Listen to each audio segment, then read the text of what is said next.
একটি বেসরকারি এয়ারলাইন্সের কর্মকর্তা আবুল কালাম, যার দিন শুরু হয় ভোর থেকে শরীরচর্চার মধ্য দিয়ে। দৌড়ানো, সাঁতার সহ শরীরচর্চার ফাঁকে প্রায় চোখ বোলাচ্ছেন হাতে থাকা ঘড়িতে। এই স্মার্ট ওয়াচে জেনে নিচ্ছেন দেহঘড়ির বর্তমান অবস্থা।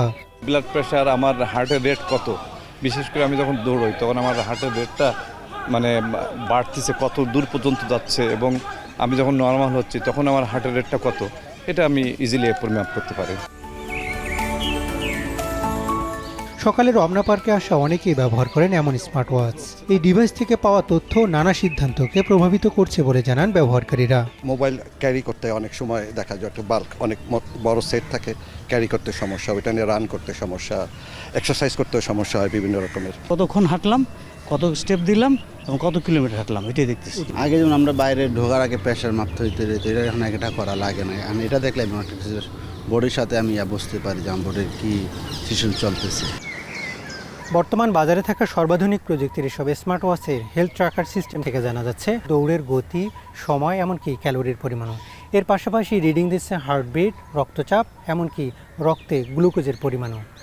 এসব প্রযুক্তির উপর কতটুকু নির্ভর করা যায় সেটি এখন বড় প্রশ্ন। বিশ্বব্যাপী বাড়ছে এসব প্রযুক্তির ব্যবহার। বাংলাদেশেও তরুণদের পাশাপাশি স্বাস্থ্য সচেতনরা নির্ভরশীল হচ্ছেন এসব ডিভাইসের ওপর। ঘুমের বিশ্লেষণ, অনিয়মিত হৃদস্পন্দন শনাক্ত করা, রক্তের অক্সিজেনের মাত্রা যাচাই সহ অনেক ফিচার যুক্ত করা হয়েছে এসব ঘড়িতে। স্মার্ট ওয়াচ আমাদের দৈনন্দিন জীবনে খুবই সুন্দর একটা হেলথ অ্যাসিস্ট্যান্ট হিসেবে কাজ করছে।